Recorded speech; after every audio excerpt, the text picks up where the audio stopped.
وكفى وسلام على عباده الذين اصطفى خصوصا على سيد الرسل وخاتم الأنبياء. أما بعد فأعوذ بالله من الشيطان الرجيم. بسم الله الرحمن الرحيم.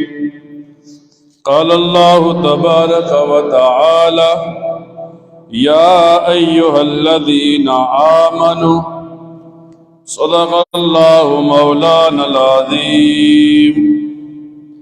إن الله وملائكته يصلون على النبي يا أيها الذين آمنوا صلوا عليه وسلموا تسليما. اللهم صل على محمد وعلى آل محمد كما صليت على إبراهيم وعلى آل إبراهيم إنك حميد مجيد. اللهم بارك على محمد وعلى آل محمد كما باركت على إبراهيم وعلى آل إبراهيم إنك حميد مجيد. قرآن کریم کی ایک آیت مبارکہ کا ایک حصہ تلاوت کیا. اللہ رب العزت ارشاد فرماتے ہیں: یا ایھا الذین آمنوا، اے وہ لوگو جو ایمان لائے ہو. دنیا کے اندر ایک آدمی جسے مومن کہا جاتا ہے، اس آدمی کے لیے دو باتوں کا ماننا اور جاننا لازمی ہے.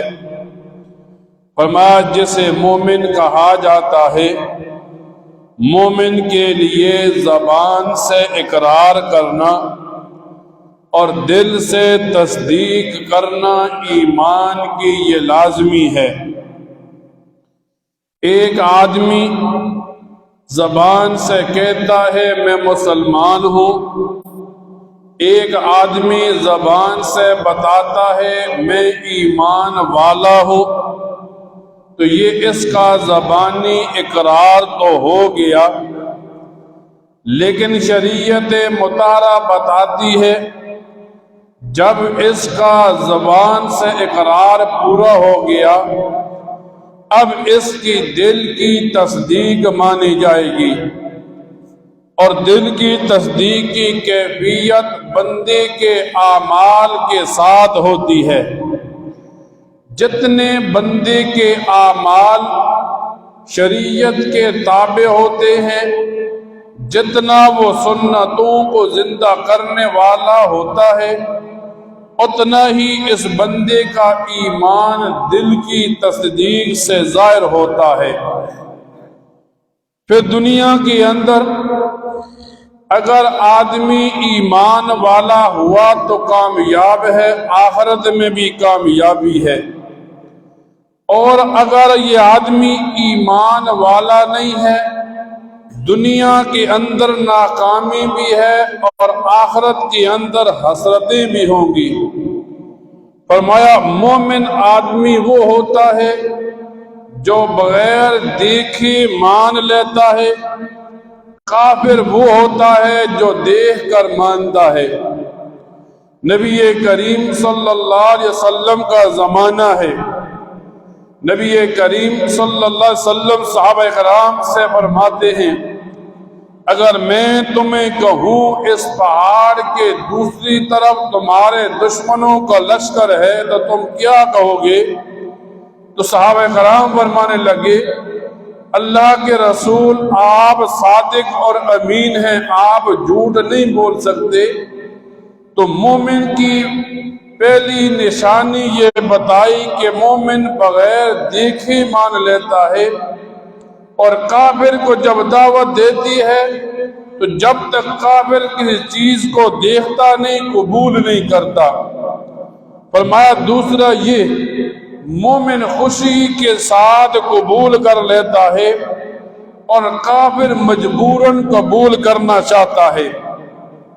نبی علیہ السلام کا زمانہ ہے، حضرت بلال حبشی نبی علیہ السلام کے صحابی کسی کے غلام ہیں، انہوں نے ایمان لایا، اسلام قبول کیا۔ اب ان پر کئی ہزاروں سختیاں کی گئیں لیکن انہوں نے ایمان نہیں چھوڑا۔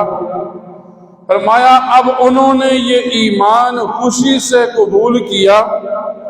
اس کے مقابلے میں فرعون ساری زندگی کہتا رہا میں خدا ہوں خدا ہوں، موت کا وقت ہے، پانی میں ڈوب رہا ہے اور کہتا ہے میں موسیٰ اور ہارون کے رب کو الہ مانتا ہوں۔ تو فرشتوں نے مٹی اٹھائی اور فرعون کے منہ میں ڈال دی کہ کہیں اب یہ ایمان نہ لے آئے۔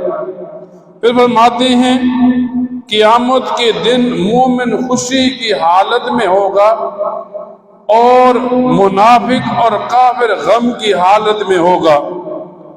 اس وجہ سے کہ ایک آدمی کے دل میں تھوڑا سا بھی ایمان ہوگا، اگرچہ گناہوں کی وجہ سے وہ جہنم میں جائے گا لیکن پھر اسے اٹھا کر جنت میں ڈال دیا جائے گا۔ تو جب ایک مسلمان کے گھر میں کوئی بچہ پیدا ہوتا ہے، اس بچے کو شروع سے پڑھایا جاتا ہے ایمان مفصل کے کلمات کہ آمنت باللہ و ملائکتہ و کتبہ و رسلہ، کہ یہ عقیدے ہیں، یہ ایمان کے جزیات ہیں، یہ ایمان کی طرف لانے والے ہیں، ان کو دل و جان سے قبول کرنے والا مسلمان ہے۔ فرمایا پہلا عقیدہ اللہ پر ایمان لانا، جسے عقیدہ توحید کہتے ہیں، کہ ایک مسلمان کے لیے لازمی ہے اللہ تعالی کو ذات و صفات میں اکیلا مانے۔ ایک مسلمان کے لیے لازمی ہے اللہ تعالی کو خالق مانے، اللہ تعالی کو مالک مانے، اللہ تعالی کو رازق مانے۔ جب ایک آدمی اللہ تعالی کی توحید کا تذکرہ کرتا ہے، اب اللہ تعالی کی ذات میں بھی کسی کو شریک نہیں کر سکتا، اللہ تعالی کی صفات میں بھی کسی کو شریک نہیں کر سکتا۔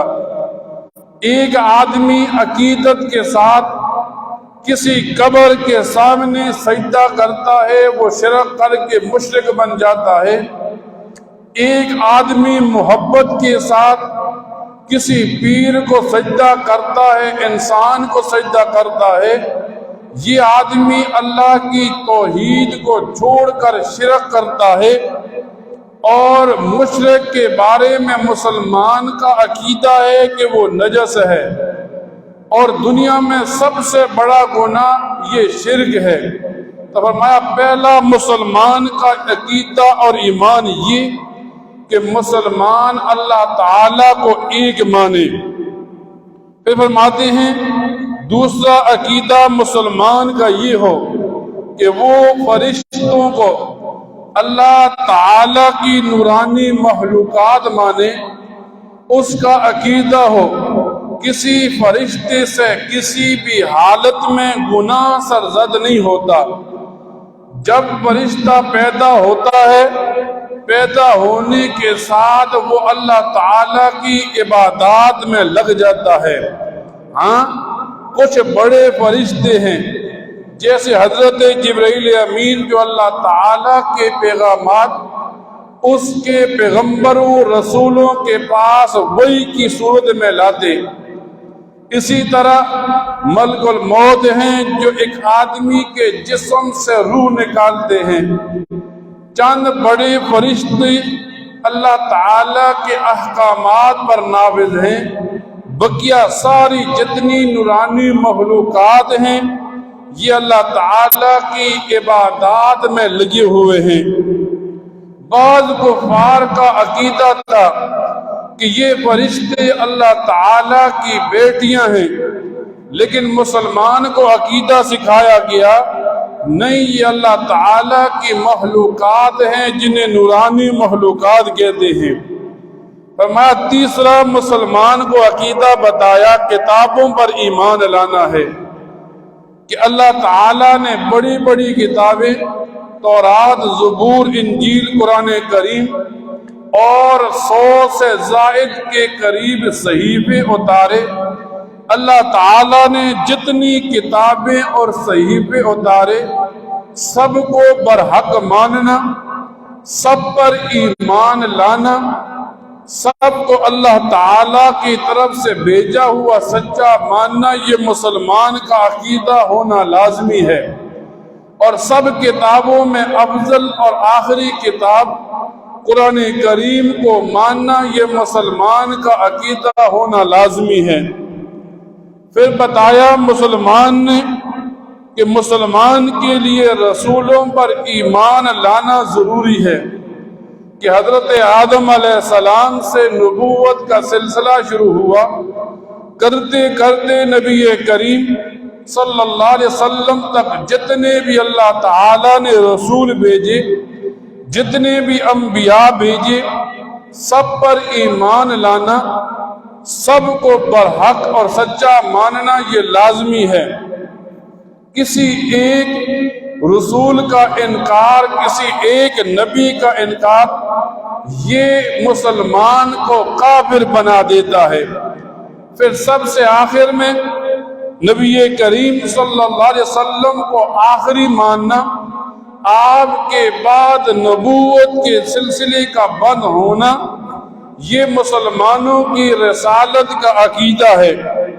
اور میں اسی طرح مسلمان کے لیے آخرت کے دن کا ایمان لانا کہ آخرت قائم ہوگی، اللہ تعالی حساب و کتاب لیں گے، نیک آدمی کو نامہ اعمال دائیں ہاتھ میں دیا جائے گا، برے آدمی کو نامہ اعمال بائیں ہاتھ میں دیا جائے گا۔ قیامت کے دن انسان زمین پر کھڑا ہوگا، زمین اس کے پاؤں کو پکڑ لے گی اور تب تک نہیں چھوڑے گی جب کہ وہ اللہ تعالیٰ کے سوالوں کا جواب نہ دے دے۔ تو مسلمان کے لیے قیامت کا عقیدہ رکھنا، قیامت کے دن کا قائم ہونا، یہ مسلمان کے لیے ایمان اور عقیدہ ہے۔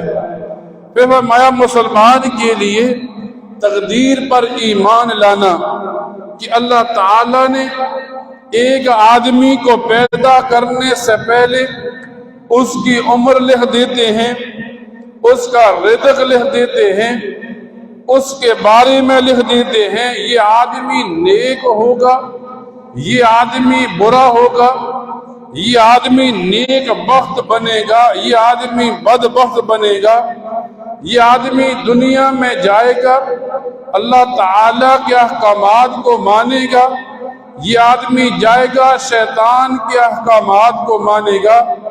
اچھی اور بری تقدیر کا عقیدہ رکھنا مسلمان کے لیے لازمی اور ضروری ہے۔ پھر فرمایا ساتواں عقیدہ مسلمان کے لیے موت کے بعد جی اٹھنے کا عقیدہ۔ پہلے زمانے میں کافر کہتے تھے جب ایک بندہ مر جاتا ہے، مرنے کے بعد زمین کی مٹی اس کے جسم کو کھا جاتی ہے، پھر یہ ہڈیاں کیسے زندہ ہوں گی، پھر اس آدمی سے کیسے سوال و جواب ہوں گے۔ فرمایا مسلمان کے لیے باس بعد الموت کا عقیدہ کہ ایک آدمی قبر میں پہنچ گیا، اب قبر میں رکھ دیا گیا، تو مسلمان کا عقیدہ ہو یہ جو قبر ہے نبی علیہ السلام نے یوں بتا دیا کہ اب اس قبر کے اندر نیک آدمی جائے گا تو جنت کا باغ بنے گی، برا آدمی جائے گا جو جہنم کا گڑھا بنے گی۔ مسلمان کا عقیدہ ہو جب قبر میں رکھ دیا گیا اس آدمی کو بٹھایا جائے گا، اس سے سوال کیے جائیں گے۔ ایک آدمی کو قبر میں رکھ دیا گیا، نبی کریم صلی اللہ علیہ وسلم کی زیارت کروائی جائے گی۔ اب یہ باس بعد الموت کا واقعہ، یہ عقیدہ اس مسلمان کے لیے لازمی ہے۔ کہ اسی قبر سے پھر یہ اٹھے گا، میدان معاشر کی طرف چلے گا۔ جب ایک آدمی نے ایمان اور عقیدے کے ان جزیات کو، ان بنیاد کو سیکھ لیا، جب ایک آدمی نے اللہ پر، پھر اللہ کے فرشتوں پر، پھر رسولوں اور کتابوں پر، پھر بعث بعد الموت پر، پھر اس کے بعد آخرت کے دن پر ایمان لایا، اب جب آدمی ان چیزوں پر ایمان لا کر عقیدہ بنا لیا، گویا اس آدمی نے ایمان کے جزیات سیکھ لیے۔ پھر یوں آتا ہے، آدمی دنیا کے اندر ہوتا ہے تو آدمی کے سامنے ایمان کو دو حالتوں میں رکھا جاتا ہے، یا تو ظاہری ایمان والے یا حقیقت میں ایمان والے۔ ظاہری ایمان تو اسے کہتے ہیں کہ ایک آدمی زبان سے بار بار کہے میں مسلمان ہوں، میں اللہ اور اس کے رسول کو مانتا ہوں، لیکن جب شریعت کا حکم آئے یہ شریعت کا حکم نہ مانے، جب اس کے سامنے غمی خوشی کا موقع ہو یہ شیطان کے راستے پر چل کر اللہ کو ناراض کر دے، یہ ظاہری ایمان تو لے آیا، لیکن حقیقی ایمان کسے کہتے ہیں کہ آدمی کے اعمال بتائیں گے کہ اس کا حقیقت میں ایمان سے کتنا تعلق ہے۔ صحابہ کرام کی ہزاروں کی مثالیں کتابوں میں ملتی ہیں کہ صحابہ کرام کا ظاہری ایمان بھی تھا، صحابہ کرام کا حقیقت میں ایمان بھی تھا۔ ایک صحابی آیا نبی علیہ السلام کی مجلس میں اور آ کر کہنے لگا کہ مجھے کافروں نے بند کر لیا اور مجھ سے چند کفریہ کلمات کہلوائے۔ تو نبی کریم صلی اللہ علیہ وسلم نے پوچھا اس وقت تیرے دل کی کیفیت کیا تھی، تیرے ایمان کی کیفیت کیا تھی؟ تو وہ صحابی فرمانے لگے میرا دل مطمئن تھا۔ تو نبی علیہ السلام نے فرمایا ان کلمات سے تیرے ایمان پر اثر نہیں پڑتا۔ جب صحابہ کرام کے ایمان کی بات دنیا کے لوگوں میں چلتی ہے تو ایک مسلمان کو بتایا جاتا ہے کہ جب آدمی ایمان میں کامل ہوتا چلا جاتا ہے مشکلات اس کے سامنے کھڑی ہوتی چلی جاتی ہیں۔ پھر جس بندے کا جتنا ایمان کامل ہوتا ہے اس بندے پر اتنی ہی زیادہ مصیبتیں آتی ہیں۔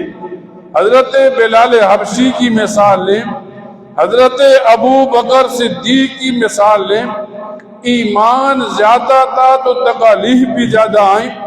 پھر نبی کریم صلی اللہ علیہ وسلم فرماتے ہیں دنیا میں سب سے زیادہ تکالیف میرے اوپر آئیں، اس وجہ سے کہ ایک مسلمان کے سامنے نبی علیہ السلام کی زندگی تو نمونہ تھی، تو ایمان جب حقیقت میں کامل ہوگا اللہ تعالیٰ ایمان والے کو امتحان کے ذریعے جھنجھوڑنے کی کوشش کرے گا۔ پھر یہ اس کا ایمان دنیا میں اگرچہ یہ مشکلات کے ساتھ صبر کرے گا لیکن آخرت میں اس کے لیے کامیابی کے راستے کھلیں گے۔ اللہ تعالیٰ سے دعا کیا کریں اللہ تعالیٰ ان باتوں کو سننے کے بعد ان پر عمل کرنے کی توفیق عطا فرمائے۔ وآخر دعوانا الحمدللہ رب